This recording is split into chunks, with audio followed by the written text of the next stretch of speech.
اعوذ باللہ من الشیطان الرجیم، بسم اللہ الرحمن الرحیم۔ السلام علیکم ناظرین، آج ہم اس بات پر گفتگو کریں گے کہ لوگ قبیلہ، قوم اور رنگ و نسل کی بنیاد پر فخر کیوں محسوس کرتے ہیں۔ اس وقت ہم جس معاشرے اور سماج میں رہ رہے ہیں، یہ ذات پات، اونچ نیچ کی ایسی تقسیم کا شکار ہے جس کا کوئی حل نظر نہیں آتا۔ کلاس سسٹم، برادریزم، مادہ پرستی اور ایلیٹ کلچر نے ہمارے معاشرے کی بنیادوں کو کھوکھلا کر دیا ہے۔ کوئی بلند تر ہے اور کوئی کم تر سمجھا جاتا ہے۔ اپنے آپ کو افلاطون سمجھنا اور دوسروں کو حقارت سے دیکھنا، یہ ہماری سرشت میں داخل ہو چکا ہے۔ غریبی اور مفلسی تو ایسا روگ ہے کہ معاشرے میں ایسے لوگوں کو انسان بھی نہیں سمجھا جاتا۔ عزت، مرتبہ اور حسب و نسب کی تلاش اور جد و جہد میں دوسروں کو ذلیل کرنا وتیرہ بن چکا ہے۔ وڈیرا کلچر اور شاہی نظام نے ہر ایک کو فرعون جیسی خصلت عطا کر دی ہے اور ہم اس پر فخر کر رہے ہوتے ہیں۔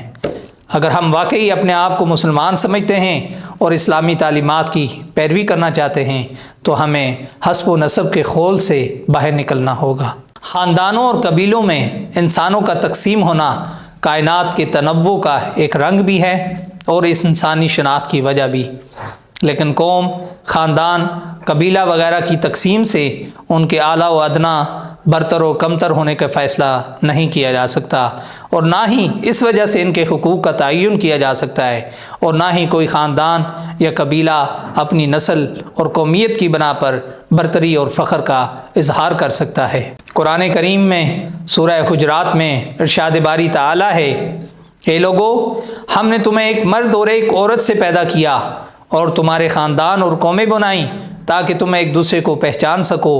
بے شک اللہ کے ہاں تم میں زیادہ عزت والا وہ ہے جو تم میں زیادہ پرہیزگار ہے۔ بے شک اللہ جاننے والا خبردار ہے۔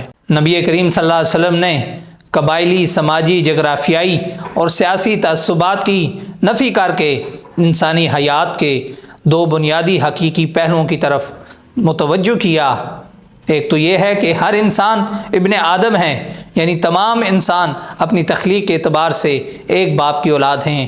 اس بنا پر کسی کو کسی پر بھی کسی اعتبار سے فضیلت حاصل نہیں۔ دوسرا پہلو جو انسانی عظمت کا ہے، اس کے لیے بھی تقوی کو بنیاد بنایا گیا ہے۔ یہاں یہ بھی بات ذہن نشین رہے کہ تقوی باطنی حالت کا نام ہے جس کا اظہار اعمال سے ہوتا ہے۔ اس حالت کو سوائے اللہ تعالیٰ کی ذات کے کوئی نہیں جانتا۔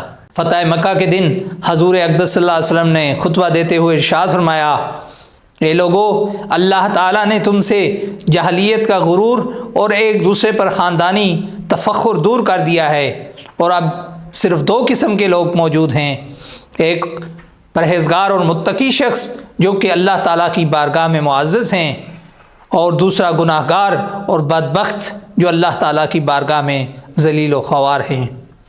تمام لوگ حضرت آدم علیہ السلام کی اولاد ہیں، اور حضرت آدم کو اللہ تعالیٰ نے مٹی سے پیدا کیا۔ کسی عربی کو اجمی پر کوئی فضیلت حاصل نہیں، اور نہ ہی کسی اجمی کو عربی پر فضیلت حاصل ہے۔ کسی کالے کو گورے پر کوئی فقیت حاصل نہیں ہے، اور نہ ہی کسی گورے کو کالے پر فضیلت حاصل ہے، بلکہ فضیلت کا معیار صرف تقوی اور پرہیزگاری ہے۔ نبی کریم صلی اللہ علیہ وسلم کی بعثت مبارکہ سے قبل پورا عرب معاشرہ نسلی اور علاقائی تفاخر میں مبتلا تھا۔ نسلی اعتبار سے اگر دیکھا جائے تو اپنے باپ دادا اور خاندان پر بڑا فخر کرتے تھے، اور دوسرے خاندانوں بالخصوص غلاموں کے ساتھ انتہائی حتک آمیز رویہ رکھتے تھے۔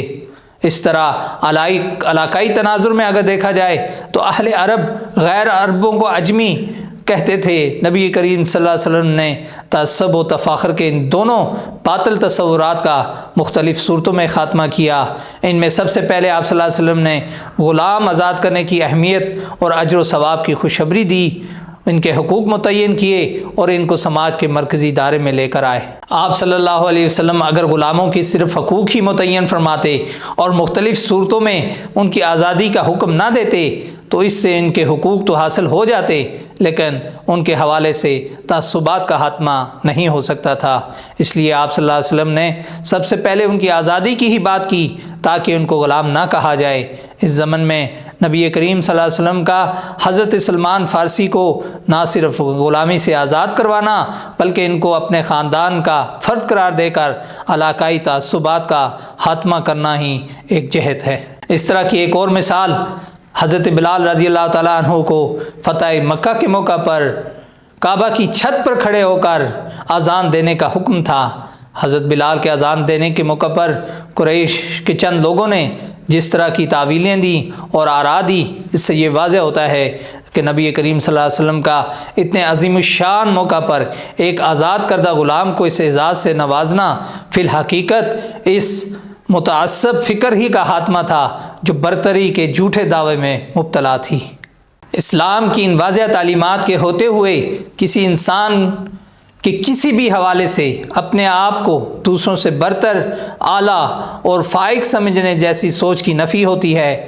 اللہ تعالیٰ کی بارگاہ میں عزت و فضیلت کا مدار حسب و نسب نہیں بلکہ پرہیزگاری ہے، لہٰذا ہر مسلمان کو چاہیے کہ وہ نسب پر فخر کرنے سے بچے اور تقوی و پرہیزگاری اختیار کرے تاکہ اللہ تعالیٰ کی بارگاہ میں اسے عزت و فضیلت نصیب ہو۔ اللہ تعالیٰ ہمیں فخر اور تکبر سے بچائے اور تقوی و پرہیزگاری اختیار کرنے کی توفیق عطا فرمائے۔ آمین والسلام۔